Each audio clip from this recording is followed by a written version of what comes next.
আল্লাহ আমার রব, এই রবি আমার সব। দামে দামে তন মনে তারি অনুভব। তোমার দুনিয়াতে আমি যেদিকে তাকাই, অথই নিয়ামতে ডুবে আছি সবাই। পাক পাখালির গানে শুনি তসবিহ কলরব, তসবিহ কলরব। আল্লাহ আমার রব, এই রবি আমার সব। আসসালামু আলাইকুম, আলহামদুলিল্লাহ, আসসালাতু ওয়াসসালাম আলা রাসূলিল্লাহ। প্রিয় দর্শক, আপনারা যারা দেশে আছেন প্রবাসে, সবাইকে জানাই অনেক অনেক প্রীতি ও শুভেচ্ছা। শুরু হলো অ্যান্টিবায়োটিক এবং লাভ হলো নিবেদিত অনুষ্ঠান আপনার জিজ্ঞাসা। আপনাদের সাথে আছে আমি জয়নুল আবেদিন আজাদ, আর আপনাদের মনে জাগা প্রশ্নের জিজ্ঞাসার জবাব দিচ্ছেন বিশিষ্ট আলেম ডক্টর মোহাম্মদ সাইফুল্লাহ। আসসালামু আলাইকুম ওয়া রাহমাতুল্লাহি ওয়া বারাকাতুহু। প্রিয় দর্শক, চলুন তাহলে জিজ্ঞাসার জগতে। শুরুতে একটি ইমেল পাঠিয়েছেন শামীম হাসান। লিখেছেন, পবিত্র কোরআনে সূরা লোকমানে বলা হয়েছে, নিশ্চয় শিরক বড় জুলুম। এখানে কার প্রতি জুলুম করা বোঝানো হয়েছে? কোরআনে কারীমে সূরা লোকমানে আল্লাহ সুবহানাহু ওয়া তাআলা ইরশাদ করেছেন, ইন্না শিরকা লাযুলমুন আযীম। নিশ্চয়ই শিরক হচ্ছে মহা বা বড় জুলম। কার প্রতি জুলম বোঝানো হয়েছে? সুবহানাল্লাহ, এ তো গোটা মাখলুকাতের প্রতি জুলম। এটা তো আল্লাহ রাব্বুল আলামিনের হকের প্রতি জুলম, এটা আপনার নিজের প্রতিও জুলম।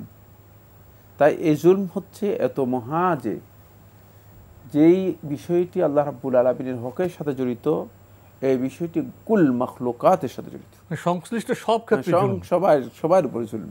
সুতরাং এই জুলম শুধুমাত্র ব্যক্তির উপর নয়, এটা আপনার উপরও জুলম, এবং এটি গোটা মাখলুকাতের উপরও জুলম। এটা আল্লাহ রাব্বুল আলামিনের হক নষ্ট করার কারণে এর চেয়ে বড় জুলম আর নেই।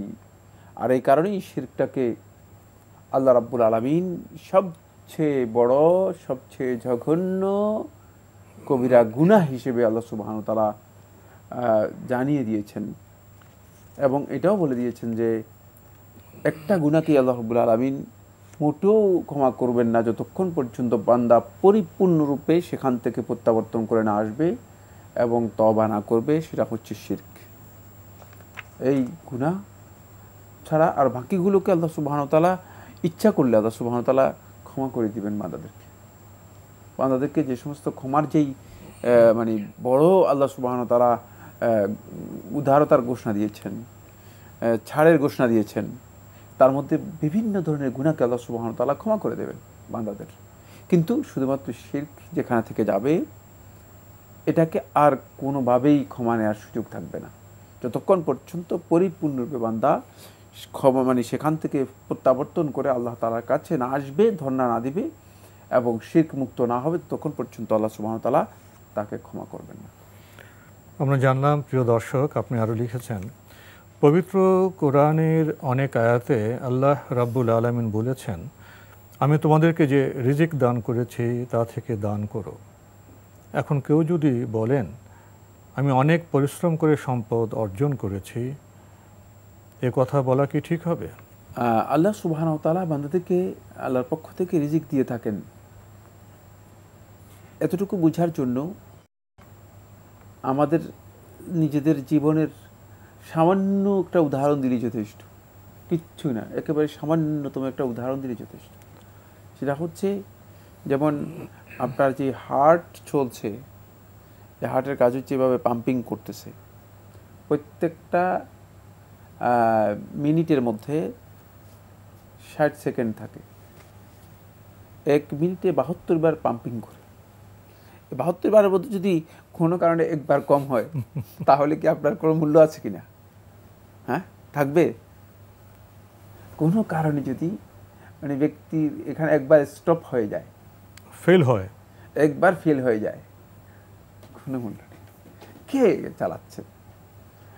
আল্লাহ সুবহানাহু ওয়া তাআলাকে এত কাছে পেয়েও যারা বুঝতে পারেননি আল্লাহ তাআলার ক্ষমতা সম্পর্কে, তারাই ওই মূর্খ লোক যারা এই কথা বলে যে আমি আমার বুদ্ধি কলা কৌশলের মাধ্যমে আমি এগুলো করছি। প্রশ্নেই আসে না।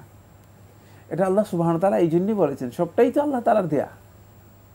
এই যে মাথা আপনি দেখবেন যে আপনার মাথার চেয়ে মানে আরেকজন রাস্তায় ঘুরতেছে পাগল, তার মাথা অনেক বড়, অনেক সুন্দর, দেখতে অনেক সুঠাম, কিন্তু মাথা আসল জিনিসে কাজ করে না। কোথায় কাজ করে না সেটা সেও জানে না, কেউ বলতে পারতেছে না। এই জন্য আল্লাহ রাব্বুল আলামিন বান্দাদেরকে যেটা তৌফিক দিয়ে থাকেন, বান্দা যদি সেটাই না বুঝে তাহলে এই ধরনের এলোমেলো পাগলের মতো এই বুলিগুলো দিয়ে থাকে যে আমি আমার মানে ব্যবসায়ের মাধ্যমে উপার্জন করেছি। ব্যবসা করার সুযোগ থাকতে হবে তো আপনার, সেই সুযোগটুকু মহান আল্লাহ সুবহানাহু ওয়া তাআলা মেহেরবানি করে দিয়েছেন বলেই তো এই সুযোগটুকু পেয়েছেন। এই জন্য আমরা যখনই আল্লাহ রাব্বুল আলামিনের মানে অধিকারে নিজের হস্তক্ষেপকে নিয়ে যাব, তখন আল্লাহ তাআলার হকটাকে নষ্ট করে দেব। এই কাজটি বলা জায়েজ নেই এভাবে, বরং এভাবে বলতে পারেন যে আলহামদুলিল্লাহ আল্লাহ তাআলা আমাকে সুযোগ দিয়েছেন ব্যবসা করার, ফলে আমি এই জিনিসগুলো ইনকাম করতে পেরেছি, অর্জন করতে পেরেছি।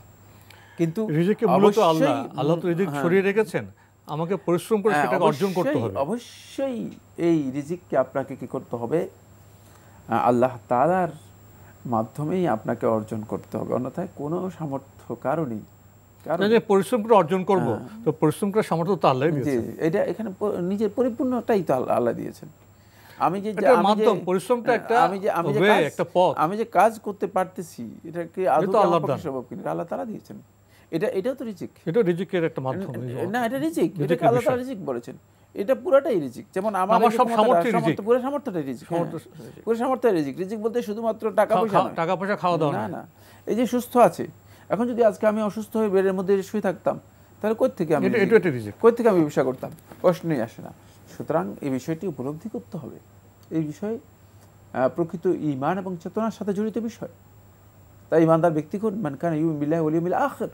যে ব্যক্তি আল্লাহর প্রতি ঈমান আনে, আখিরাতের প্রতি ঈমান আনে, সে এই ধরনের বক্তব্য দিতে পারবে না, এ কথা বলতে পারবে না যে আমি আমার মানে সব নিজের অহংকার আসতে পারবে না, আমি আমার ক্ষমতার বলে, আমি আমার ব্যবসায়ের মাধ্যমে, আমি আমার বুদ্ধিমত্তার মাধ্যমে, আমি আমার জ্ঞানের মাধ্যমে এগুলো উপার্জন করেছি।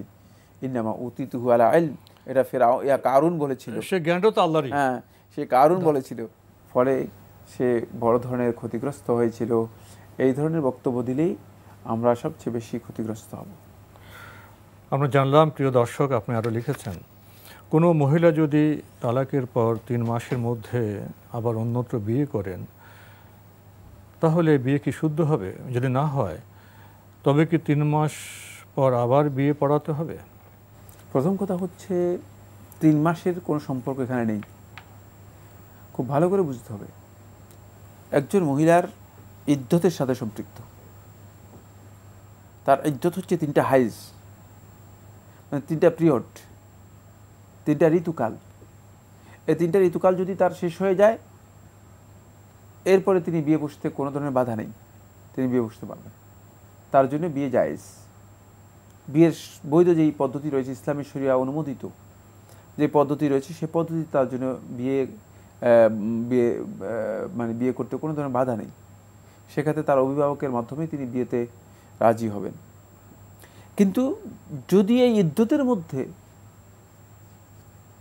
ইদ্যত বাকি থাকতে তিনি কারোর সাথে প্রণয়ের মাধ্যমে অথবা কোনো ধরনের মানে চিন্তার মাধ্যমে অথবা গোপন কোনো সম্পর্ক, কোনো ব্যবস্থাপনার মাধ্যমে মানে সেখানে যদি বিয়েতে লিপ্ত হয়ে যান, তাহলে তার এই বিয়েটা হারাম, বিয়ে তো হয়নি। এক্ষেত্রে তার এই বিয়ের সাথে চিরস্থায়ী বিচ্ছেদ করে দিতে হবে, এখানে আর বিয়ে হবে না। মানে এই দুইজনের সাথে এই জায়গায় বিয়ে তো হবেই না, বরং চিরস্থায়ী, একেবারে চিরস্থায়ী বিচ্ছেদ ঘটিয়ে দিতে হবে, আর বিয়ে এখানে হবে না। কারণ এটা ইচ্ছাকৃতভাবে যদি এই ধরনের কোনো কাজের সাথে লিপ্ত হয় থাকে, এটা একেবারেই হারাম, কোরআনের নির্দেশনার পরিপন্থী কাজ। এখানে তার জন্য সম্পর্ক সম্পূর্ণ কাট হয়ে যাবে, বিচ্ছিন্ন হয়ে যাবে। একদল লোক, অভিভাবক অথবা মানে পরিবারের কেউ হয়তো বিয়ের প্রস্তাব যে কেউ নিয়ে এসেছে,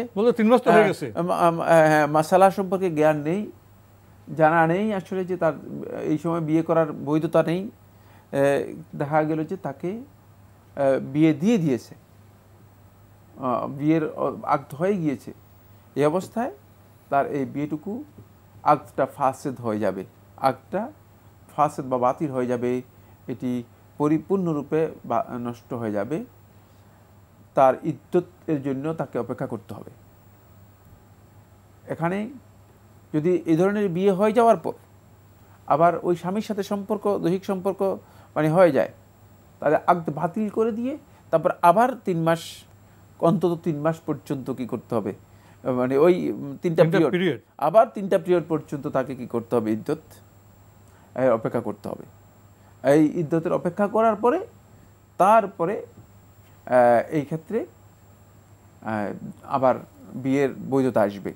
সেক্ষেত্রে যদি এই ব্যক্তির কাছে বিয়ে দেওয়া হয় সেটাও বৈধ, ইনশাআল্লাহ, বা অন্য ব্যক্তির কাছে বিয়ে দেওয়া হয় সেটাও বৈধ, দুইটাই বৈধ থাকবে। তবে সেক্ষেত্রে দ্বিতীয়বার আবার আকদ হতে হবে, যেহেতু তার আগের যে আকদটি বা বিয়েটি ছিল সেটি গ্রহণযোগ্য হয়নি। আল্লাহ আমার রব, এই রবি আমার সব, আল্লাহ আমার রব, এই রবি আমার সব। 3 মাসের মধ্যে বিয়ে প্রসঙ্গটা, হ্যাঁ, এখানে আসলে তিনি যে প্রশ্নটি করেছেন আমি হয়তো স্পষ্ট করতে পেরেছি কিনা জানি না, তবে মূল কথা যেটা সেটা হচ্ছে এই, যদি কেউ এই মাসআলা সম্পর্কে জানা না থাকে, হুকুম সম্পর্কে জানা না থাকে, যে এই অবস্থায় বিয়ে যে জায়েজ নেই এই বিধান সম্পর্কে জানা না থাকে, তো এই যে না জানার কারণে যদি কেউ বিয়ে দিয়ে দেয় তাহলে এই ক্ষেত্রে তার এই বিয়েটুকু ফাসিদ হয়ে যাবে, তার এই আকদটা সম্পূর্ণরূপে বাতিল হয়ে যাবে। ইসলাম কোনোভাবেই এটাকে অ্যালাউ করবে না, গ্রহণযোগ্য হবে না। বাকি যে কাজটুকু হবে সেটা হচ্ছে এই, যদি তা ওই স্বামীর সাথে মানে আবার শারীরিক সম্পর্ক হয়ে যায়, সেক্ষেত্রে তার সাথে বিচ্ছিন্ন করে দিয়ে 3টা পিরিয়ড হতে হবে। এই 3টা পিরিয়ড তাকে অবশ্যই অপেক্ষা করতে হবে, আবার অপেক্ষা করতে হবে 3টা পিরিয়ড। এই অপেক্ষা করে তারপরে তিনি তাকে এই অবস্থায় এই স্বামীর কাছে হয়তো বিয়ে দিতে পারবে, অথবা অন্য কোনো স্বামীর কাছেও তাকে বিয়ে দিতে পারবে। সেটা তার বিয়ে দেওয়ার বিষয়টি পরবর্তীতে বৈধতা পাবে, কিন্তু আগের যেই আকদ হয়েছে সে আকদটুকু তার ফাসিদ হয়ে যাবে, বাতিল হয়ে যাবে, গ্রহণযোগ্য হবে না। আমরা খুবই গুরুত্বপূর্ণ বিষয়ে অবগত হলাম। আমাদের হাতে আরও একটি ইমেল, এটি পাঠিয়েছেন মোহাম্মদ আব্দুর রউফ আশুগঞ্জ বিবাড়িয়া থেকে। লিখেছেন, বাসায় স্বামী স্ত্রী দুজনে মিলে কি জামাতে নামাজ পড়া যায়? যদি পড়া যায় তবে নিয়ম কেমন জানাবেন? ধন্যবাদ। যদি কোনো ওজর থাকে, স্বামী ওজরের কারণে হয়তো মসজিদে যেতে পারছেন না, এই অবস্থায় স্বামীর জন্য জায়েজ আছে বাসার সদস্য যারা আছে, স্ত্রী সহ সন্ততিদেরকে নিয়ে জামাত করে তিনি সালাত আদায় করতে পারবেন। এক্ষেত্রে স্বামী যদি ইমামতি করেন তিনি সামনে দাঁড়াবেন, স্ত্রী পিছনে দাঁড়াবেন, এবং অন্য সদস্যরা যদি মহিলা হয়ে থাকে তাহলে স্ত্রীর সাথে দাঁড়াবে, আর অন্য সদস্যরা যদি ছেলে হয়ে থাকে তাহলে সেক্ষেত্রে স্বামীর সাথে সামনে ডান দিকে দাঁড়াবে। এভাবে সালাত আদায় করা যেতে পারে। তবে এটা শুধুমাত্র আসহাবুল আযার, যাদের ওজর রয়েছে, যে ওজরের কারণে তিনি জামাতে অংশগ্রহণ করতে পারতেছে না, তাদের জন্য এই মাসআলাটি কমন, সকলের জন্য নয় যে ঘরেই জামাত করবেন। ঘরে জামাতের কোনো বিধান নেই, আসলে জামাতের বিধান ঘরে নেই, কিন্তু শুধুমাত্র আসহাবুল আযার, যাদের ওজর রয়েছে, জামাতে অংশগ্রহণ করতে পারছেন না, তারা ঘরে জামাতে সালাত আদায় করতে পারবেন। আমরা জানলাম, প্রিয় দর্শক, আমাদের হাতে একটি চিঠি পাঠিয়েছেন জুবাইর বিন সেলিম পাহাড়তলি হাজি ক্যাম্প থেকে। লিখেছেন, আমার 2 সন্তান, স্বামী, 3 জনই মাশাআল্লাহ নামাজ কালাম পড়ে, কিন্তু তাদের মধ্যে একাত্মতা, ভয়, ভীতি, গুরুত্ব কোনোটি নেই। ইচ্ছে হলে জামাতে পড়ে অথবা ঘরে পড়ে, আবার অনেক সময় ওয়াক্ত পার হয়ে গেলে পড়ে। আল্লাহর ভীতি তাদের মধ্যে কম। বড় ছেলে সিইউতে কেমিক্যাল ইঞ্জিনিয়ারিংয়ে পড়ে, ছোট ছেলে হাফিজ পড়ে। বড় ছেলে পরিপূর্ণ আমলে বয়স হওয়া সত্ত্বেও বেশিরভাগ সময় মোবাইল, মাঠ, বন্ধুবান্ধব নিয়ে থাকে। তাকে বারবার বোঝানোর চেষ্টা করি, তোমাদের মতো তরুণ যুবকেরা আরশে আজিমের 1ম শ্রেণীর বাসিন্দা। সে আমাকে বলে, আমি মোবাইল থেকে নিয়মিত কোরআন, বিভিন্ন দোয়া, মাসনুন এবং তাফসির পড়ি, এই জন্য সর্বক্ষণ মোবাইল ব্যবহার করি। কিন্তু আমি বেশিরভাগ সময় ভার্সিটির বন্ধুদের সাথে ফুটবল ম্যাচ খেলতে দেখি। এমত অবস্থায় আমি কি করব বা আমার করণীয় কি? আর মোবাইল থেকে পড়লে কি পবিত্র কালামের হক আদায় হবে? আমি শুনেছি কোরআনের সাথে যারা সরাসরি যোগাযোগ রাখে, অর্থাৎ সবসময় কোরআন তেলাওয়াত করে, তাদের সাথে আল্লাহর সম্পর্ক মজবুত হয় এবং চোখে জ্যোতি বৃদ্ধি পায়। এই কথা আমার ছেলে বিশ্বাস করে না। আর ছোট ছেলে, বয়স 13 বছর, সে 20 পারা কোরআন আল্লাহর রহমতে হিফজ করেছে। সেও খুব মিথ্যা কথা বলে, মোবাইলের প্রতি ঝোঁক বেশি, নামাজের প্রতি অবহেলা। মাঝে মধ্যে মনে হয় আমার জীবনটা অর্থহীন। মা হিসেবে কিছুই তাদের দিতে পারলাম না। কিভাবে শিক্ষা দিলে বা কোন পদ্ধতিটি অনুসরণ করলে তাদেরকে প্রকৃত মানুষের মতো মানুষ বানাতে পারবো? মানে উনি যে বক্তব্যগুলো দিয়েছেন, এই বক্তব্যগুলো থেকে আমরা কি আসলে পরামর্শ দিতে পারি? এখানে তো উনি একটা বিবরণ তুলে ধরেছেন, বিবরণ দিয়েছেন। ওনার ছেলে বিশ্ববিদ্যালয়ে পড়ে, এক ছেলে হাফিজি পড়ে। তো এখানে গেলে তাদের জীবনযাপনের কিছু ত্রুটি, ওনার পর্যবেক্ষণ, ছেলেদের এক ধরনের কথা। তো এখানে তো ছেলেরা তো ইসলামের পথে আছে, ভুল ত্রুটি আছে, নসিহত করে যাবেন, ধৈর্য ধরবেন। এখানে আর বেশি কিছু না, অস্থিরতার কোনো কারণ নেই। আল্লাহ তাআলার কাছে নেক সন্তানদের জন্য পিতামাতার কাজ হচ্ছে একটাই, সেটা হলো দোয়া করা। 3টি দোয়া করে রাসূলুল্লাহ সাল্লাল্লাহু আলাইহি ওয়াসাল্লাম বলেছেন, সালাসু দাওয়াতিন মুস্তাজাবা। 3টি দোয়া আল্লাহ রাব্বুল আলামিনের কাছে গ্রহণযোগ্য, কাবুল হবে। তার মধ্যে একটি হচ্ছে দাওয়াতুল ওয়ালিদি লিওয়ালিদিহি, পিতার দোয়া সন্তানের জন্য। তাই সন্তানদের জন্য দোয়া করবেন, হেদায়েতের জন্য আল্লাহ রাব্বুল আলামিনের কাছে চাইবেন। অস্থির হওয়ার কোনো কারণ নেই। কিন্তু আপনার এই প্রশ্ন থেকে আমি যেটা বুঝতে পেরেছি সেটা হচ্ছে, আপনি ভয়ঙ্কর অস্থিরতার কারণে আপনার সন্তানদেরকে আপনি নষ্ট করে দিচ্ছেন। মানে আপনার এই মানে নষ্ট করার দিকটা আপনি হয়তো বুঝেন নাই, কিন্তু আমি বুঝতে পেরেছি। সেই নষ্টটা হচ্ছে তাদের প্রতি আপনার অনীহা অথবা অসন্তুষ্টির বহিঃপ্রকাশটাই হচ্ছে তাদেরকে নষ্ট করে দেয়া। ওই ছেলেরা কোন সমাজে বসবাস করতেছে, কি পরিবেশে আছে, তার দিনের মধ্যে আছে, ভুল ত্রুটি আছে, সেক্ষেত্রে তাদের প্রতি আপনার অসন্তুষ্টির এই বহিঃপ্রকাশ এবং এটাকে বারবার তাদের সামনে তুলে ধরে তাদেরকে অস্থির করে তোলা, আত্মবিশ্বাস নষ্ট হয়ে যাবে। এই কাজটি কখনো করবেন না, এটা ভুল কাজ। বাকি তাদেরকে আপনি যথাসম্ভব নসিহত করুন সুন্দরভাবে, উত্তমভাবে, নিয়মিত তাদেরকে কন্ট্রোলে রাখুন। বড় ছেলে ইউনিভার্সিটিতে পড়ে, তাকে বোঝানোর জন্য চেষ্টা করুন যে মানে ইসলামের নির্দেশনাগুলো যদি সে বুঝতে পারে ভালো। আসলে যখন থেকে সন্তানদেরকে তালিম দেওয়া দরকার, তার বিয়েত দেওয়া দরকার, আমরা অনেকেই তখন থেকে সন্তানদেরকে তার বিয়ে দেই না। এখানে আমাদের সবচেয়ে বড় মিস্টেক, সবচেয়ে বড় ভুল। যেই সময়ে তার বিয়েতের সময়, যেই সময় ইসলাম বাচ্চাদেরকে তার বিয়ে দিতে বলেছে, সেই সময় যদি আমরা তার বিয়ে দিতে ব্যর্থ হই, তাহলে পরবর্তীতে এরকম হাহাকার নয়, হাহাকারের সাথে আর যদি কোনো শব্দ থাকে আপনি যোগ করে দেবেন। মানে এই ধরনের যত শব্দ আছে সবগুলো যদি করেন, এগুলোর মাধ্যমে কিছুই করতে পারবেন না। বরং একটাই করতে পারেন, সেটা হচ্ছে যিনি রব, যিনি এর মালিক, ওই মালিকের কাছে মানে দরখাস্ত করতে পারেন যে রিমোটটা পরিবর্তন করার আর অধিকার আছে। কারণ এখন যখন আপনি দেখেন যে মানে সফটওয়্যার সবগুলোর মধ্যে মানে সবটা ফুল হয়ে গিয়েছে, কোনো সফটওয়্যার যখন কাজ করতেছে না, তখন সফটওয়্যারের মূল মালিক এর সফটওয়্যার তো অবশ্যই মানে তার কন্ট্রোলের মধ্যে রয়েছে। তিনিই শুধুমাত্র পারেন এই সফটওয়্যারের মধ্যে আর কি করতে পারবেন, লোড করতে পারবেন। এই জন্য তার কাছে আমাদেরকে চাইতে হবে। তার কাছে যদি চাইতে পারেন, অবশ্যই তিনি ব্যবস্থা করে দেবেন। এটা আমাদের সবচেয়ে বেশি করণীয়। তো আজকে আমাদের এখানে শেষ করতে হচ্ছে। আপনাকে অনেক ধন্যবাদ। আপনাকে অশেষ ধন্যবাদ। প্রিয় দর্শক, আমরা দেখছিলাম এনটিভি আয়োজিত এবং লাভ হলো নিবেদিত অনুষ্ঠান আপনার জিজ্ঞাসা। আমাদের এই অনুষ্ঠান আপনারা এনটিভি অনলাইনেও দেখতে পারবেন। ভিজিট করুন www.ntvbd.com। এছাড়া ইউটিউবে এবং আমাদের ভেরিফাইড ফেসবুক পেজে অনুষ্ঠান দেখতে পারবেন। শেষে এসে যে প্রশ্নটা আমরা পেলাম, এটা আসলে আমাদের সমাজ চিত্র। মোহতারাম বলেছেন, আমরা যথাসময়ে সন্তানদের তালিম তারবিয়াতের দিকে গুরুত্ব দেই না। যখন সন্তান ভুল পথে যায় তখন আমরা আফসোস করি। তাই তালিম তারবিয়াতের যে বয়স, সে শৈশব থেকেই আমাদের সন্তানদের ইসলামের প্রকৃত শিক্ষা দিতে হবে। আরেকটি বিবেচনার বিষয় আছে যে আমাদের সন্তানরা কোন সমাজ পরিবেশে বসবাস করছে, বিশ্ববিদ্যালয়গুলোর পরিবেশ কেমন।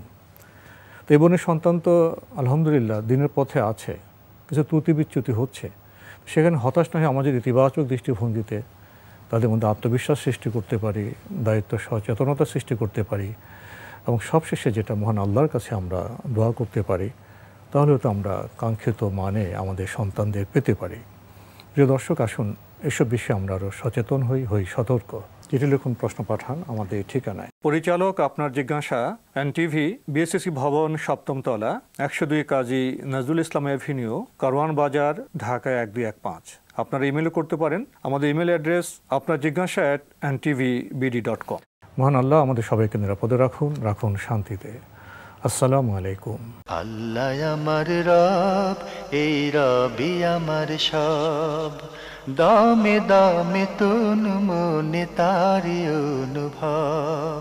আল্লাহ আমার রব, এই রবি আমার সব।